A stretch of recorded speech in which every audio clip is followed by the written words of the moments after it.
stink. I apologize. Tried to get non-aluminum deodorant, and I fucking hate it. Why did you try to get non-aluminum deodorant?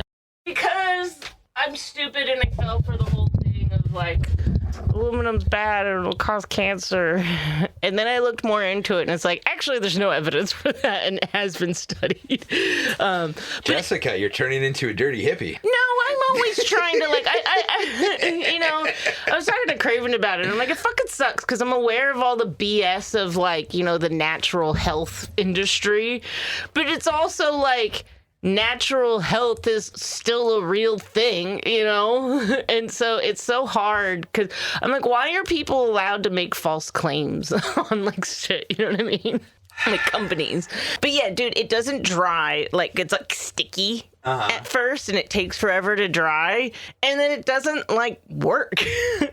So I'm like, and I don't even sweat a lot, but I've been at work that like on a heating machine, fan broke. So it's just like sweltering hot in one room. And I'm like, I gotta throw this. I've known I didn't like it for a while, but I was like, I'm just going to finish the stick and then buy a new one.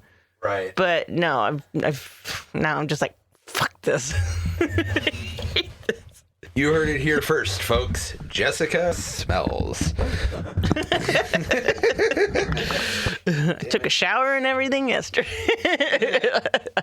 Fuck aluminum-free deodorant, all natural deodorant. Yeah, I looked into it too more, and it is just like there's literally no evidence to suggest that aluminum in deodorant is a problem.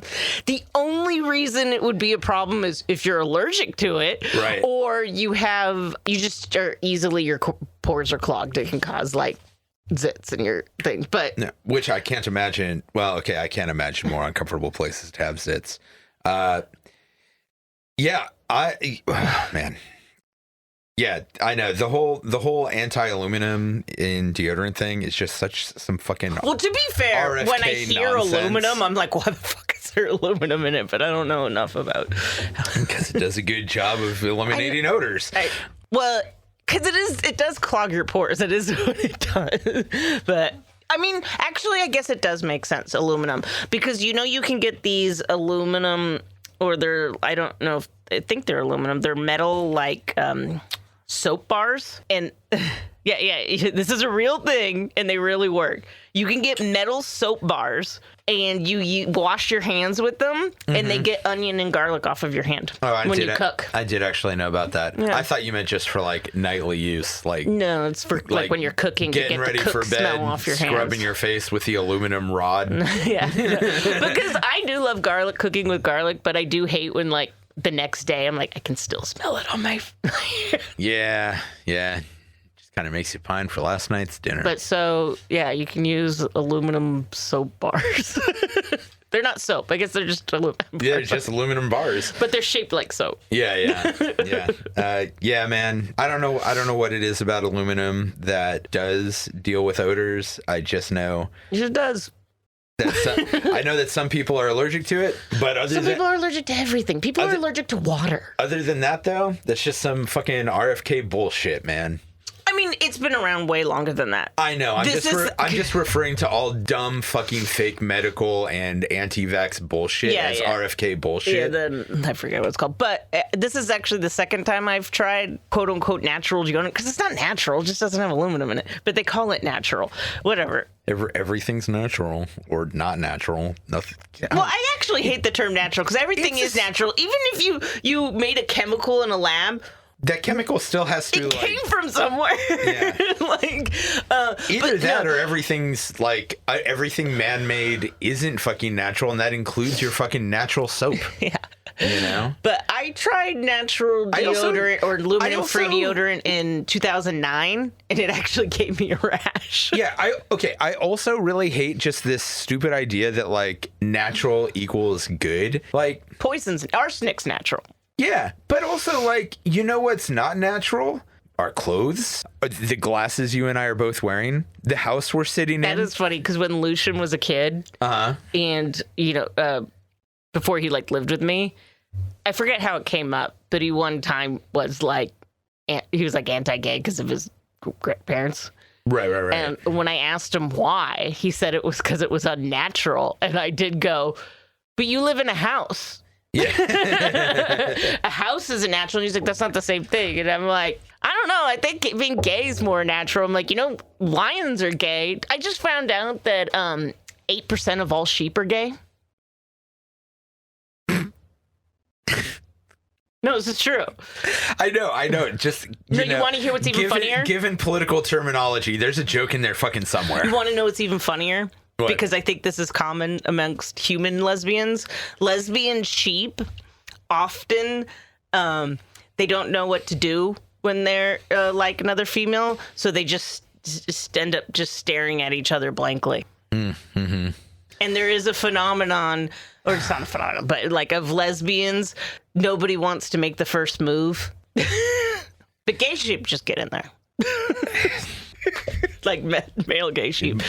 Much like dudes. But so this all came out because there's a guy. You can always just count on the dudes. They're just going to get up in there. But so they used to like kill the sheep because they can't reproduce. They won't reproduce, like unless you inseminate them. Yeah. Because they just won't. Sure. And so this guy's rescuing why would they if they're not into it? Yeah. So this guy's rescuing all the gay sheep and then making like products that the money goes to donating to like gay and transgender causes.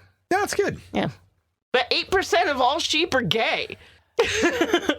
Wild. Yeah. Wild. I think that's about what humans are too, because they say it's like around 10%. Honestly, I have no idea. That's what they say. I don't know how you determine that. I also don't know how much I should trust any statistics on that sort of thing from anywhere. Well, yeah. That's the sort of thing that you got to self-report, and that's always a little... Right. That's why I'm like, I don't know where you even get this. Yeah. Yeah, I don't know, man. Anytime I think of that, I just think about that, like, that one fucking study of really gonna fucking dip my toes into dark and controversial territory here.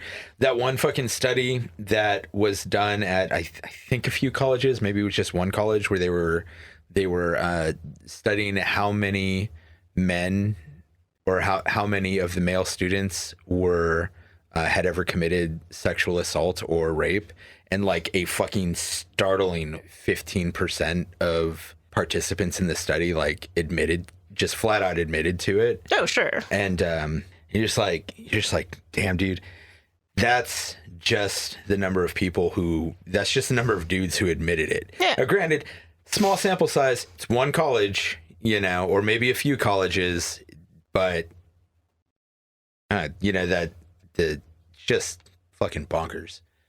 But it sure makes the statistic that 1 out of 4 women have been raped seem pretty realistic and possible. I was talking about gay sheep. Well, I'm in a cheering mood. Between the current stressors of work and the all the shit that happened with like ICE yesterday, and the fucking ridiculous political situation that we find ourselves in, I am just already so frustrated and pissed off. I'm excited to sit here and talk about this movie, which I quite liked. I knew you would. So. Yeah, I know. I'm excited to sit here and talk about this movie, which I quite liked, but I'm also just like, fuck all this whack ass bullshit. How the fuck is this is this just like daily life in America? And how the fuck is this my daily life? And this is constantly shit that's just happening and seemingly spiraling out of control. Fuck ICE, fuck all this bullshit, fuck our fucking stupid system. And welcome everyone to Streaming Screams. I am Glenn. I'm here with Jessica. Hello. And we are going to talk about some horror and apparently some politics and apparently some work stuff and a bunch of other nonsense. And today we're talking about The Black Coat's Daughter. Released in 2015, written by Osgood Perkins, directed by Osgood Perkins, starring Emma Roberts as Joan, a girl who has escaped from a mental hospital who accepts a ride with Bill and Linda. Kiernan? Okay. Kiernan Shipka as Catherine, a.k.a. Kat, a lonely, awkward, and weird freshman who seems to be haunted by a dark spirit. The fuck is going on out there? I don't know. Can you open the door? Katie? Yeah? What the fuck is going on out there?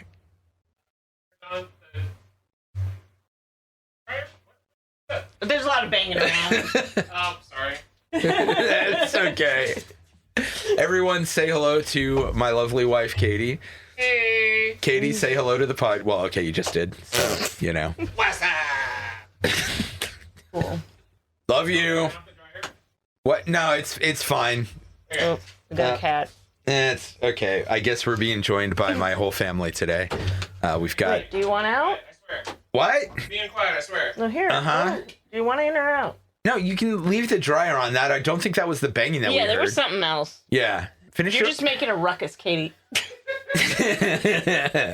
Well, sorry. I've been a bad influence. Now Katie makes a ruckus all the time. What are you doing? Mr. Brody Lee, say hi to everybody.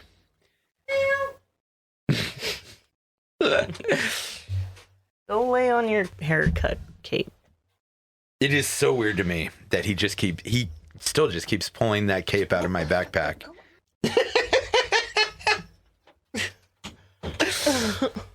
He's a cat. He doesn't know whether he wants to come or go. He wants to do both. No, they just want the option. Yeah, I know. Anyway, Kiernan Shipka as Catherine, a.k.a. Kat, a lonely, awkward, and weird freshman who seems to be haunted by a dark spirit. Lucy Boynton. Boynton? I think it's Boynton. Lucy Boynton as Rose, a high school senior who is afraid she might be pregnant. Lauren Hawley as Linda, Rose's mother and Bill's wife, who dislikes Joan and seems to resent the way Bill deals with his grief. And finally, James Remar as Bill, Rose's father, who is a kind man who wants to help Joan and drives her to her destination, much to his wife's frustrations. I will say about this movie, the way the chapters are set up are weird to me. Oh, you mean how they have like 3 chapters, but the first 2 chapters just keep going back and forth between the same thing? Yeah. It is weird. And then the last one's Rose, isn't it? The last one is Cat. Okay, yeah. And that's Either way, the one it's just weird. That's the one that ties everything together, and that does make sense. Sure. So yeah, we do have 3 chapters, and it is kind of weird because the first 2 just seem like they're arbitrarily broken up. Yeah. You know, we are following 2 girls who are in a Catholic, like a prestigious Catholic boarding school, and then one girl who has escaped from a mental asylum. Yeah. Or the right phrasing for it, mental asylum. I think the institution. Mental institution. Thank you. Or hospital, maybe, nowadays. Yeah, mental hospital or mental institution. Either of I knew asylum was like old fashioned and not the right word anymore. Yeah. Do we want to do the whole thing where we're just reading through the thing, or do you want to make a summary or do just a short summary and then just discuss it like we were talking about? Yeah, let's just do that. Okay. Do you want to try giving it a summary? Yeah. It's a movie. So it's about 2 girls that are at a boarding school, and it's spring or a winter break. So the school's closing down. Everyone's going on vacation, and 2 girls are left there because their parents haven't come and got them yet. Yeah, and one of them lied to their parents because they think they might be pregnant, and one of them, their parents just didn't show up. And so they're left alone with 2 nuns, and they're tasked to look after each other, and one of them's acting stranger and distant. And then we also cut to a woman named Joan who is trying to get somewhere, who escaped a hospital. And she's trying to get somewhere, we don't know where, and she meets a couple who offers to drive them, and their stories intertwine. Before we get into like spoilers, I personally think that we should give one of those notes that like if you haven't seen this movie, you should totally watch it. Yeah. Especially if you have been enjoying the new movies that Osgood Perkins has been putting out. Yeah, this is his first movie. It is, and you can really see the roots. Really see the roots of Longlegs here. Yeah. And in particular, in particular, I'll give my recommendation for who should watch this movie right now. If you liked the general vibe and tone of Longlegs, but weren't into the kind of wacky aspects of Nicolas Cage's character, you will fucking love this movie. Because it is all of that without the zaniness. Oh, sure. There's no zaniness in this at all. Yeah. Yeah. Also, if you're like sick of modern movies that have to spell everything out for you, this is also a good movie to check out. Because to me, there's no ambiguousness in this movie, but there's a lot of it that you have to infer just by like information that is subtly given to you. Yeah. Yeah. You have to pay attention. You got to pay attention. You got to give it a little bit of thought. I actually found this movie thoroughly confusing the first time I watched it, and the second time I watched it, I understood it completely. Yeah, Craven was confused about one thing. So I think we can solidly just get into the spoilers portion now. Sure. So there is a big twist, which is that that we're dealing with two timelines here. Yeah. And Joan is just the assumed name of Kat 9 years later. Joan. Yeah, she's taking the identity of the nurse she killed. Right. Katie figured this out immediately. She figured it out as soon as Kat made the phone call, like real early in the movie, because we see Joan get off the bus. She walks to a payphone, looks at 2 quarters in her hands, inserts them, and picks up the phone, you know?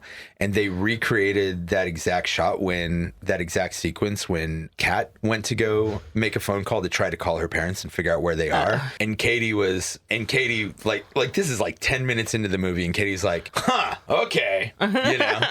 Now, I had this funny thing going on where I did not immediately recognize that they were the same. I did not immediately catch the twist that they were the same character. Yeah. And I had to keep reminding myself as it cut between these two stories that they are not the same character. They are not the same character. And I'm also not always the best with faces, especially in film. So if there's not something like distinctive, then it can kind of fuck me up. Yeah, well, one of my biggest problems with this movie, which is small, I don't think Kiernan Shipka and Emma. I want to say Stone. It's not Stone. It's Roberts. Yeah. I don't think they look anything alike. So I thought they looked very similar. I don't think they look anything alike. I thought they look very similar. And it also bothers me that she has bleached blonde hair and the roots are grown out. So I'm like, when did she bleach her hair? Because she's not doing it at the hospital. She couldn't do it afterwards because it's grown out. Yeah. No, I don't think they look anything alike. And I actually think Emma Roberts looks more like the girl who plays Rose. Okay. They look alike. And in fact, Craven saw that Emma Roberts was in the movie and thought it was Rose. So here's the funny thing. I got all 3 of them mixed up. Or rather, every time we switched back and forth between Joan and the other storyline, I kept reminding myself, Joan is not Kat, and then Joan is not Rose. But Rose is not. Rose has brown hair. Yeah, I know. I mean, you just said Craven made this mistake too. No. He made the mistake that he saw Emma Roberts was in the movie. Right. And then when Rose showed up, thought it was Emma Roberts. So when Joan, you know what, don't worry about it. This will take way too long to explain. I know why I made this mistake. Yeah. But also, you know? I mean, didn't you watch Sabrina? Yeah. The Netflix show. Yeah, but I mean, I'm still not great with actors. Like, the point being, I spent like the first 2/3 of this movie constantly reminding myself, like, no, these are 3 different characters. So when it gets to the twist and you're supposed to put together that no, 2 of those characters are the same. Yeah. I had already basically talked myself out of understanding this. So that's funny. Yeah, right. And so like so I walked away from my first viewing thoroughly confused. And I was like, I know usually I watch the movie once and then do just to get the vibe and then watch it again with a notebook and actually take notes and shit. And I was like, I don't think I can do that this time. I think I need to do a second vibe watch. Yeah. You know? But the second time it immediately clicked. And I ended up never sitting down for a third watch with it because I was just like, oh, I get it. Yeah. I get what's happening now. But yeah, we've already basically given most of the summary here. Well, yeah, we did a quick summary, and then you just went right for the twist. But oh, yeah. Sorry. Didn't talk about anything else, just went right for the twist. Well, you know, it's because the first thing I was thinking of was that, yeah, Katie picked up on this right away. And I think that's because of her filmmaker background. And then I had managed to confuse myself so much I needed to watch it again. Yeah. So yeah, Craven was like, Cat gets shot when like the heads are on the furnace. Was like, wait, are they the same people? And I'm like, yes. yeah. So it's interesting. The movie is basically... It's almost like a prequel to, you could consider it almost like a prequel to Long Legs. I wonder if they're supposed to be the same not. devil. Well, maybe he's, I mean, the little he said about it is like, they're not really like. Because the thing with like existing in the devil kind of following her in the shadows. Yeah. Which Craven kept calling him the bunny man. He does look more like a bunny in this, and it's very funny. But I also noticed that when she gets the phone call from the devil, which is something that kind of happens in Long Legs. Yeah. It's that same static sound and the same interference sound. So I'm not saying that the movies are related in any sort of like sequel prequel way. Yeah. But it does make me wonder if it's not if somewhere in there Oz Perkins doesn't just have this like world with the devil fucking with people and that same devil. Yeah. You know what I mean? Sure. He also has said that he doesn't like when movies like explain everything, so he probably wouldn't say if that is the case. You don't say. Well, like his favorite horror movie is Rosemary's Baby, and he made like the actresses all watch that movie before they did this. Oh, really? And that movie like does it tell you what's going on, but there still is a lot of like mystery. It is actually a fairly confusing movie until everything gets spelled out at the end, you know. I mean, maybe not to a modern audience as much. Well, now everybody knows. Yeah. Thanks for joining us here at the Streaming Screams podcast. Please follow us on Instagram, Facebook, Threads, and YouTube at Streaming Screams Pod. You can also find us on TikTok and Blue Sky at Screams Pod. Every follow, like, thumb, rating, review, subscription, and share all help us out a lot with all the algorithm shit. So if you like what we're doing, please rate us wherever you get your podcasts. Like our posts, you know, all that other good internet bullshit.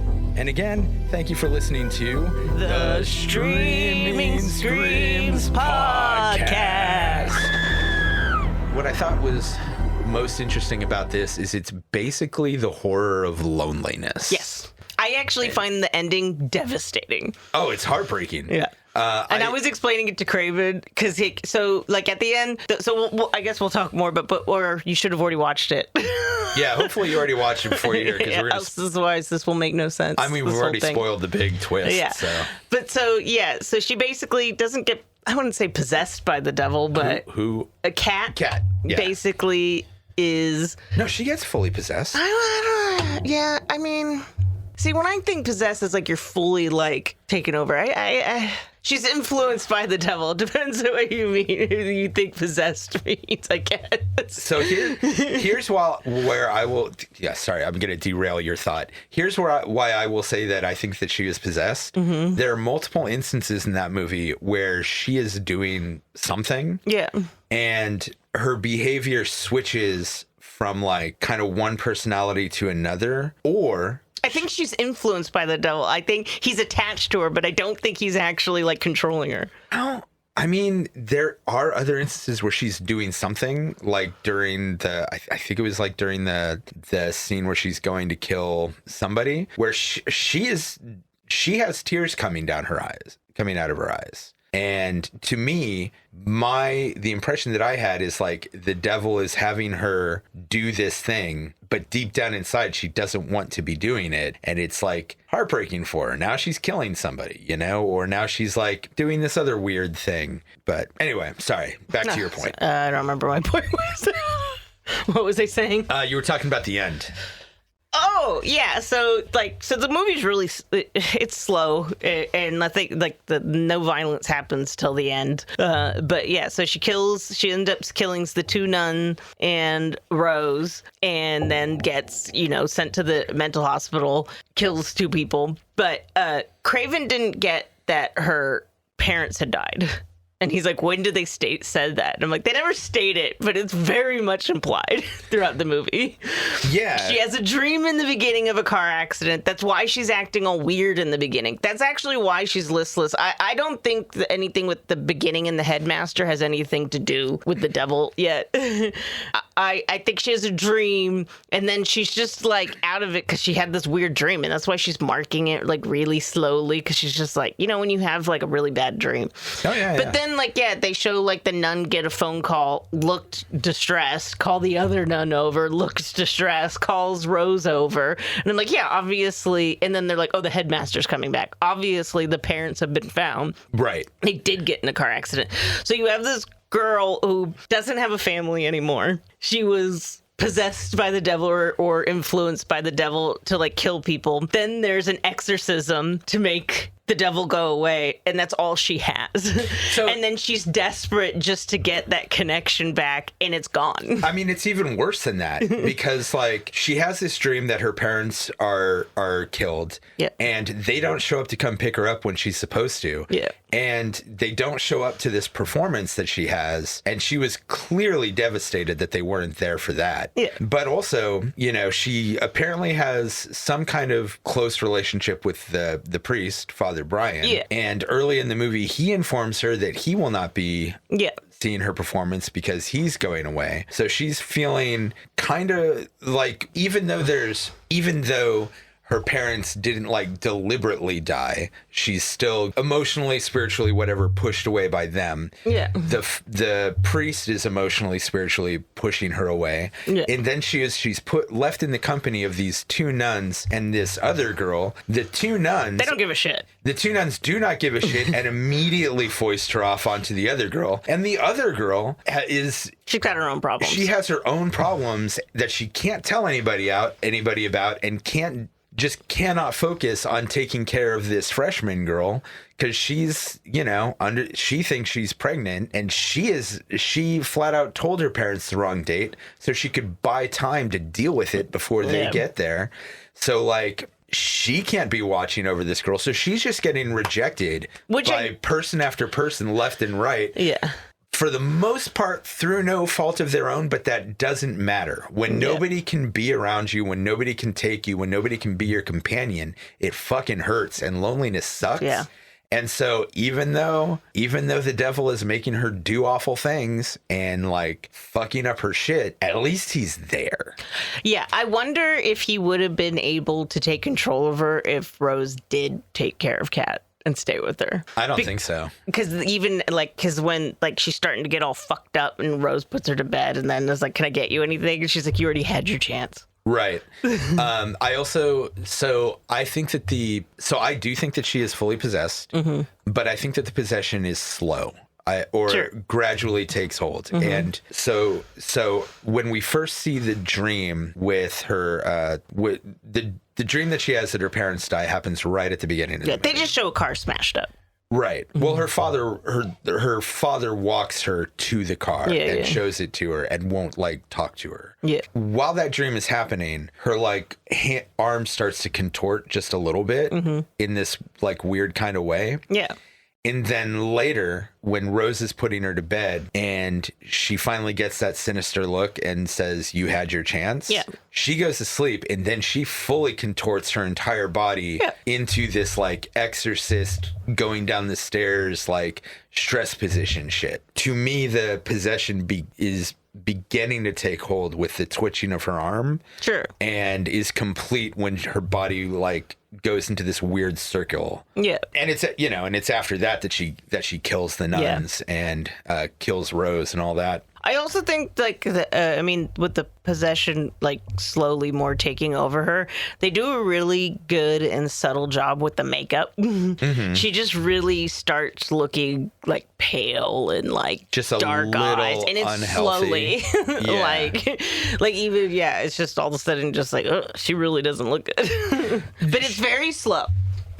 She's all like, she's got her like little French braids and she looks all like prim and proper and innocent in the beginning, and then she just starts looking more like slowly haggard. Kiernan Shipka, I think, also has like a few moments of really goddamn good acting. Also, you said her name correctly. Oh, did I? I've heard it a bunch of times. You've said it correctly. Glenn's breaking the curse, baby.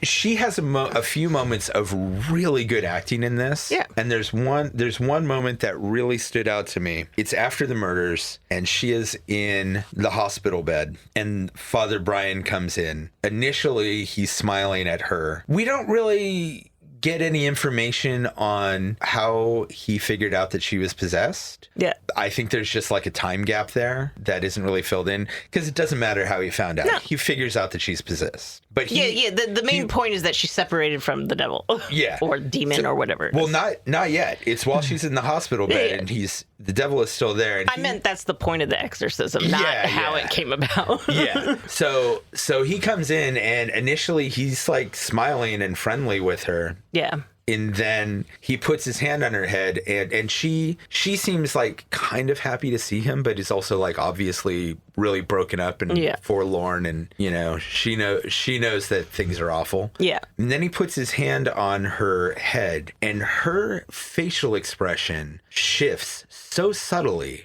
Yeah. But it takes such a sinister tone to it. That's when he's like, there you are. Yeah. Because he sees the devil in her. And his acting, I think, there is excellent. I'm honestly not somebody who takes... It's all subtle performances that are very good in this. Yeah. Mm-hmm. And I'm not honestly somebody who takes a ton of... who notices good acting a lot, because I just pay attention to the movie. Sure. When acting is done, when good acting is happening, I'm often just enveloped in it. You know? Yeah. But this actually was just like, man, she really conveyed a lot with a very subtle shift of her face. Yeah. And I found that really impressive. After all of this, she is heartbroken when the devil is forced out. Yeah. And part of the exorcism is the priest saying, never come back. Yeah. Which I think comes to your point about the ending being devastating, is like later as Joan, when she realizes that she's with Rose's parents. Yeah. Which I honestly think is the devil's work also. It could be, but it would have to be indirectly.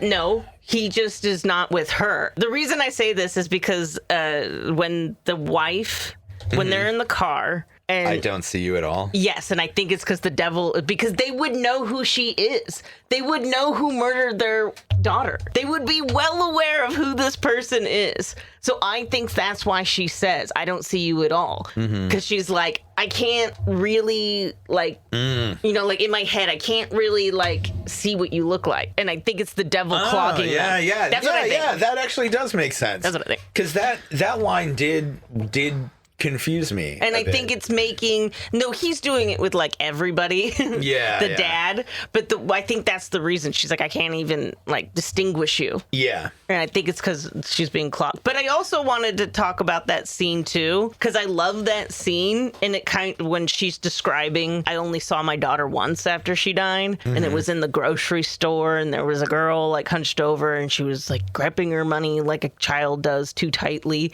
The music and the way, because that's like this ominous music, and the way she describes it reminds me of a David Lynch like scene. Like, I in my head can imagine like the grocery store and like just the slow pull, like in, like, you know, because David Lynch was always really good at making everyday things creepy. Yeah. And I think she's describing an everyday thing, except for that she thinks it's her daughter, but it seems so ominous. Yeah. Yeah. And then she's like, I can't even, like, I don't even see you. And so I'm like, I think she's being affected by the devil. Yeah. And she does even describe it in ways where there are like subtle details that she gives that are off. The gripping the money too tightly. She mentions that the girl is wearing shoes but no socks. Yeah. You know, and it's just, it's just slightly off details.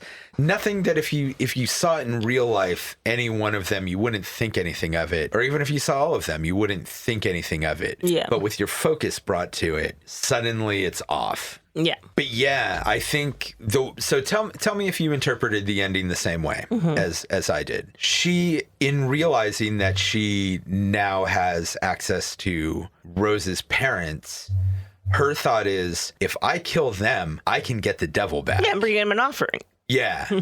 And when she... I also think because she smirks in the bathroom when she realizes who they are. Yeah, and kind of chuckles. Yeah, because I think she knows that that to her is evidence that the devil is still following her. And part of it falls into when he's like, oh, do you believe in God? And she doesn't answer. But he's like, I believe in God, and I always look for him in odd places, like odd coincidences, which is basically what she realized just happened. Yeah, so he does kind of just spell it out for her. This is and then weird she's like, God's not here, but somebody is. So then, but then I think maybe because of The Exorcist, the devil can't actually access her. I don't know. Well, so that, yeah, and I think that's an important point, is The Exorcist does say, never come back. So I think that he can sort of affect other people from the shadows, but can't affect her anymore directly. So when she brings him the offering of the dead parents, and she touches that furnace where she had previously been worshiping him before, and it's cold, and she realizes he's not there. Well, now that like anguish she has at the end is she has done something awful of her own will, not controlled by anybody else, out of desperation for wanting this connection to come back, and it doesn't. So now not only has she lost her parents, the priest, and these other people her life and these other people that don't matter, she has now betrayed the one person who has shown her true kindness in years, lost the one, even if it's minor and short-lived, killed off the one connection that she did have, and now she's fucking lost herself because she is a betrayer and a murderer. And she doesn't even get her reward with it. She gets nothing. Yep. It is the bleakest fucking ending. Like I said, I find it devastating. It is. And it's brutal. Weird to sympathize with the murderer. Because she also killed a nurse. They show her strangling. That's the belt scene. That's how she got out. That's how she got out. Okay. And then the bag she has is the nurse's bag. Right. And she has like her ID and shit. Yeah. Absolutely wild movie. I mean, it's slow and there's not any action in it or anything, but it is but stuff is constantly happening, but it is slow. Yeah. Craven, he's like, it wasn't as slow as I was expecting. And I was like, I think you're just getting used to slower movies because of me. Still drives me nuts. Katie picked up on that twist right away. Instantly got it. And even when she said it, I was like, what are you talking about? She didn't say it. Okay.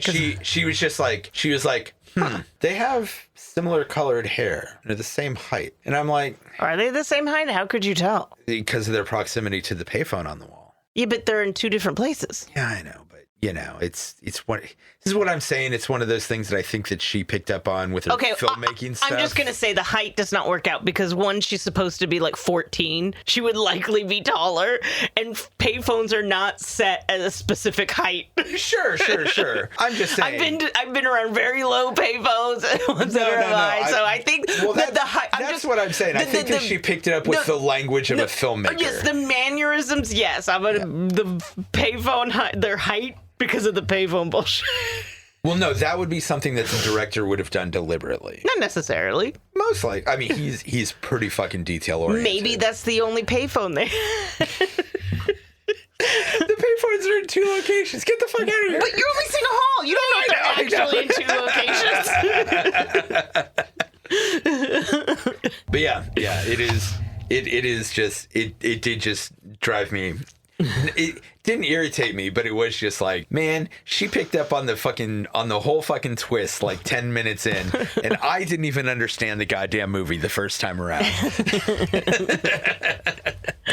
But yeah, really loved it though. Yeah. I really liked it. Yeah, I looked up some reactions to it online. It seems pretty divisive. Well, because it's a slow movie. It is. People don't like slow movies. It is a slow movie, and also it doesn't spoon feed you everything. Like, if you did you watch the finale of Stranger Things? Yes. Okay, so if you watch that and you hated how they just have to like have 20 million scenes explaining in detail my God! of what everything is going on, they got to bring out the figures and like representation so you know what's going on. And if that drove you crazy, watch this movie because well, hopefully you already did, but all the information is not all of it, but most of it is just inferred. Like, again, they never explicitly say Kat and Joan are the same person, but they clearly are. And they never say her parents died, but they did. Right. Like, but also, like, even though the information isn't explicit, it is there. it's there. That's what I'm saying. And if you pay attention, every turn that the movie makes is 100% earned. this is not a second screen movie, as they say. Yeah. Oh God. Yeah. No. I was. So. mini rant about the fucking finale of Stranger Things. So I did enjoy this last season. That's fine. But the visual, the need for characters to like visually explain everything. Like multiple times, particularly through that last episode. It's literally and like I think 4 or 5 times. And was this why you found? Was this your first time hearing about the second screen viewing directive? No. Okay. So I will tell you, the most of them I thought were like, whatever, I guess if we got to catch the idiots up, fine. But like, there's one part where this girl pulls out 3 records and this made me furious. She's like, record A represents person A. Record B represents person B. Record C represents person C. But what if? And she pulls all the records out of their jackets and just stacks them on top of each other, which is a terrible way to treat records, by the way. You also could just do it in the sleeves. Sure. Oh, no, because she's trying to be like, these are the bodies and these are the minds. So she's like, what if we put them all in the same place and just stacks them on top of each other? And you're like, okay, I think I get where you're going with this. And then she just puts them back in their sleeves and is like, but then they can go home. And I'm like, are you fucking kidding? Are you fucking kidding? We needed a visual representation for like 3 people go to the same spot and then leave? Come on! No, Come on! That's not what man. it was. That's not what it was. It was what it was. No, I rewatched it because I was so mad about it. No, it was that their bodies are one place, so the sleeves are their body in one place, but their minds are somewhere else, so we got to reconnect them. But it's still the same thing. It's still, we have everybody meet up and then come back. And I'm like, you know, you can say that from a corporeal perspective or a physical perspective. It's still the same dumb point. Annoying. The slinky one was also stupid. Because they're like, the thing's coming down, there's a tower. All they have to be is like, what if we just wait till it gets closer? Yes! They don't need to be like, all right, this is the tower. This is this. Also, what do we do? The slinky didn't even make sense because it came from the the bottom. Slinky up. Yeah, you want to pull it down. Not down. Yeah. God. Like, Not the actor's fault. Because a lot of people hated on like the acting in it. And I was like, no, the actors did fine with what they had. The script was stupid. It's just this stupid. The whole script, even with Holly and everything, it just didn't. I mean, the storyline was fine, but it didn't fit with the thing. It just now you're adding other characters. 11 became kind of irrelevant. Yeah, I don't know, man. And then is she dead? We don't know. You could believe whichever one you want. Yeah. It's Anyway, so that's the only thing they kept. But they still explained it and showed a visual representation. I know. What yeah, so anyways, if that shit annoyed you and you just feel like, oh man, media is constantly just like treating the audience like they're stupid, watch this movie. Yeah. Fucking madness, you know. Fucking madness. It's just, I think you've heard me use this insult before, but I used to say once in a while, just as a way of calling somebody an idiot, like, you are the reason why like a video game has to tell you to press A to pick up a barrel. Like a really obvious thing like that. I disagree. Use the pickup button to pick up a thing. Now, yeah, but if you've never played a video game, you wouldn't know that. That's a whole discussion for another day. No, there's a video literally of a guy giving his girlfriend like a game. No, she can't figure out anything. No, I know. I've seen it. The guy whose girlfriend plays Elden Ring, was it Elden Ring or Dark Souls? No, this is a different one. Okay. He wasn't giving her like a hard game in any way. No, this is somebody who's literally never played a game in their life and just gave them multiple games and wouldn't give them instructions and we're just like, here. Okay. And they didn't know how to do jack shit. Sure. It took them like 3 hours to realize you can run. Sure. They didn't know what the map meant. But they didn't even know it was a map. Oh, interesting. But yeah, point being though. But no, that same guy had his dad play Dark Souls. Yeah. The one you're thinking of, that's different. Oh, right. His girlfriend played Elden Ring. His dad played and Cyberpunk, and I think what was that Halo knockoff? Destiny. That's not a Halo knockoff. It's a Halo knockoff.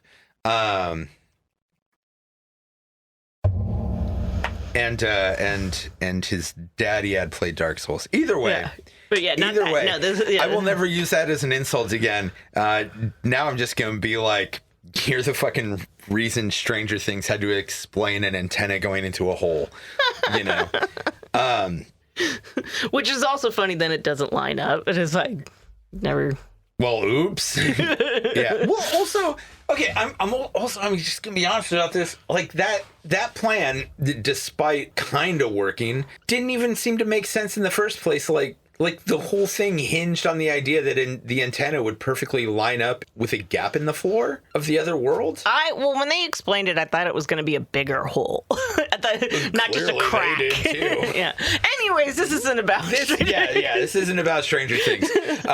Which, yes, I did actually like that season. There were just a few things that bugged the shit out of me. I thought it was okay. The ending is. The whole wrap up is stupid with the school and all that, or yes, yeah, like or just no the D&D and them talking on the roof and like I'm saying the actual end and then them going, what if she's still alive? Well, do we know that's true? No, but I choose to believe it. I'm like, they should have just ended it after the battle. We don't need to see all that. I don't know. I like it when sprawling epics do sort of give you like a glimpse into what their lives are going to be like from here out. They would be in jail. What? From just assaulting the military? Also, the Sarah Connor character doesn't even matter. She does nothing. I couldn't believe that. I really liked that they brought her in. I was like, oh, cool, Linda Hamilton. I haven't seen her doing some badass chick shit in a while. Let's see where this goes. Nowhere. And then it went nowhere. I liked it, but it had the charm of the first season had long since gone. One of the things I loved is that they did point out that Eddie's death was for no fucking reason, which I've said since the season 4. No, they're like, oh, he stayed back because he can't run away anymore. No, there's no reason for him to do that. You know what's really funny? When we saw that scene where what's his bucket said that, I paused it and I looked at Katie and I said, Jessica's gonna be so thrilled about this. I was like, exactly. She's like, why? And I'm like, you have no idea how many times I've heard her talk about this. So frustrating. Yeah. It is good that they acknowledged it. Because a lot of people have said that. Anyways, not a Stranger Things fight. No, we should have totally just done a one-off episode on it. But yeah, this movie was really good. Like I said, I recommend it for anybody who liked the vibe of Longlegs but doesn't want the silliness of Nicolas Cage. Yeah, and it was not a crime thing. Even though I absolutely loved Longlegs. Yeah, a lot of people didn't. Yeah, I mean, a lot of people did. That's okay. It is definitely the type of movie that would exactly be divisive. Yeah. Yeah, Osgood Perkins, man, I'm really liking what he's doing. The monkey was fucking hilarious. I loved the monkey. It's so good. I didn't think I was going to, but I didn't know it was a comedy. I didn't know until we saw it. Yeah. And then the first opening scene, I'm like, all right, I see what's going on here. I feel like a lot of people didn't like that movie I feel either. like Osgood Perkins is in this like weird way kind of trying to fill and I know that David Lynch was still alive in 2015, but I feel like he's in a weird way trying to fill the void that David Lynch has left. Because he does these like off the wall things, and he's not afraid to put something funny into like an intense, dreary movie, but he also isn't going to insist on making everything fucking funny unless he decides to do something that is a comedy, because The Monkey is the goddamn funniest movie I've seen. It's fucking hilarious. It's so good. When he gets trampled by, like, what was it? He gets trampled by deer or something, and then they just show his... Oh, God. Yeah, we should 100% do that movie. Yeah, it's a great movie. I haven't, the only Oz Perkins movies I haven't seen is I haven't seen The Pretty Little Thing in the Walls. Pretty Young Thing in the Wall? No. Or no, it's Pretty Little. I Am the Pretty Young Thing. It's a Pretty Little Thing, I think. I don't know. Or maybe it's just I'm the Pretty Thing in the Wall. It's probably I Am the Pretty Thing in the Wall. And then I haven't seen Keepers yet. I haven't seen Keepers yet either. Which I also have heard is, yes, it's brand new. And it seems like it is, from what I've heard, most people don't like it, but the people who like it fucking love it. Okay, so this is the first picture I've seen of Osgood Perkins, and man, what a... No, it's not. He's in The Monkey. Wait, who was he in The Monkey? He's the uncle that gets trampled by the horses or whatever. Wait, let's see here. Okay, he was just right on that. So the Blackcoat's daughter. I am the pretty thing. I am the pretty thing that lives in the house. Yeah. Is it the house? I thought it was the walls. No, it's I am the pretty thing that lives in the house. Also, I guess that makes more sense. He did Gretel and Hansel. Yeah, which it looks pretty. I mean, I haven't seen it. It's all right. Interesting. So apparently he's got a movie coming out this year called The Young People. Yeah, dude, all of a sudden he did Long Legs and just now he's just like movie. I think Long Legs was a big deal for them. I know, but still just how quickly they can't all come out like back to back. Like movies take a long time to make. Yeah. But man, he's the hot new thing in this realm. Like I said, I think he's not necessarily intentionally, but I think he's sort of maneuvering to fill in that gap left by David Lynch. Yeah, definitely. And don't fucking hate on me for saying like he is like the new David Lynch or something. That's not what I'm saying. David Lynch is a one of a kind. But I think he's just sort of maneuvering to fill in that gap of like weird auteur who is a master of both mood and isn't afraid to like go into a weird direction.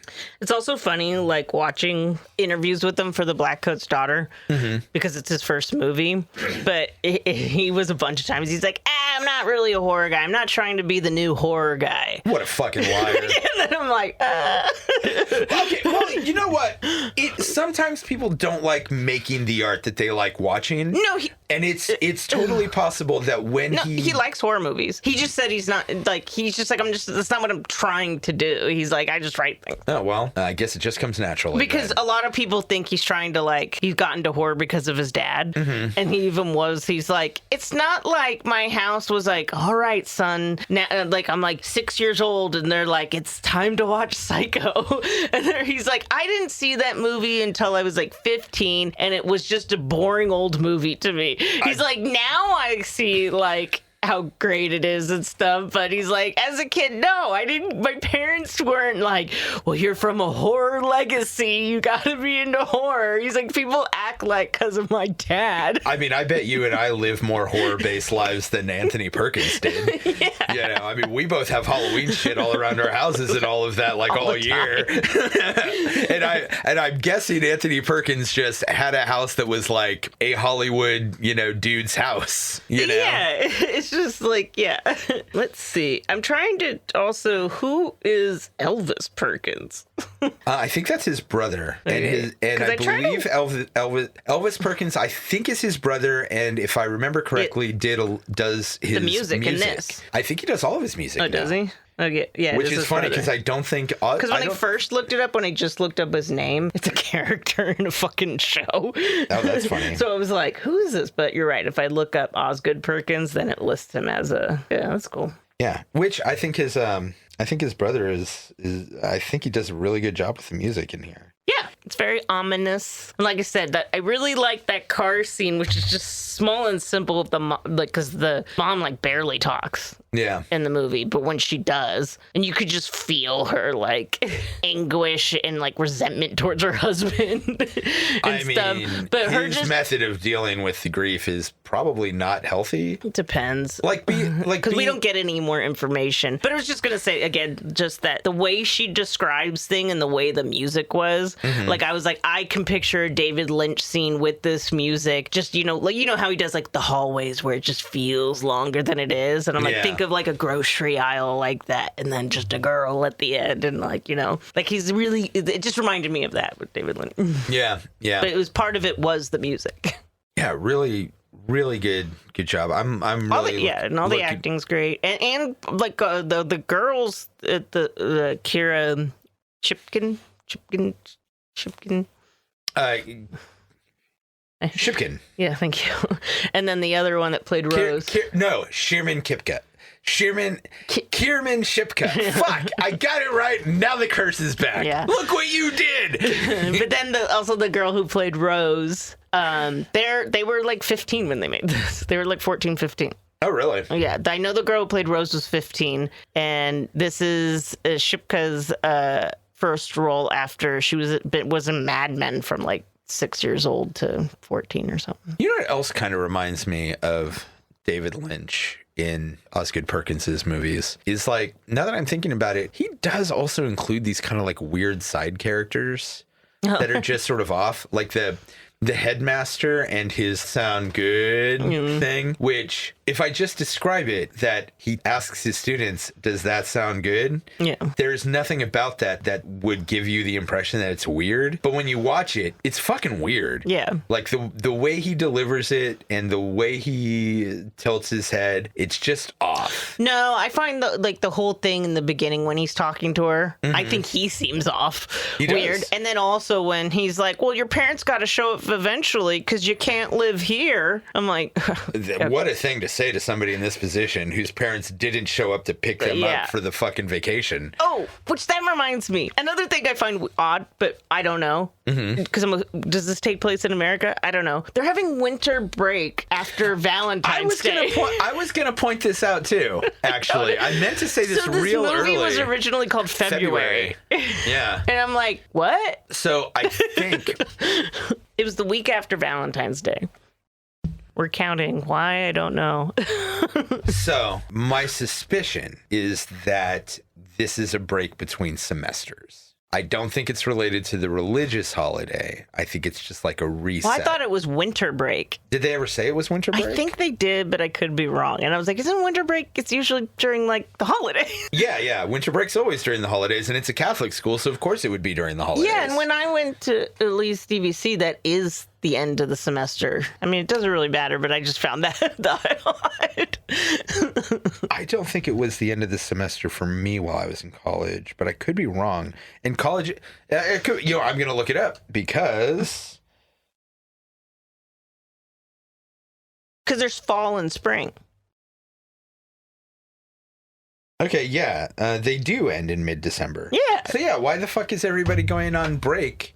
Like in the week leading up to why is everyone going on break on the 22nd of February? And it is specifically the 22nd of February. Where does this take place? I'm like, is this a Canadian thing? Is it like too cold or something? It's in New England, I'm pretty sure. Then I don't know, man. It doesn't matter, but it's like instantly I was like, what?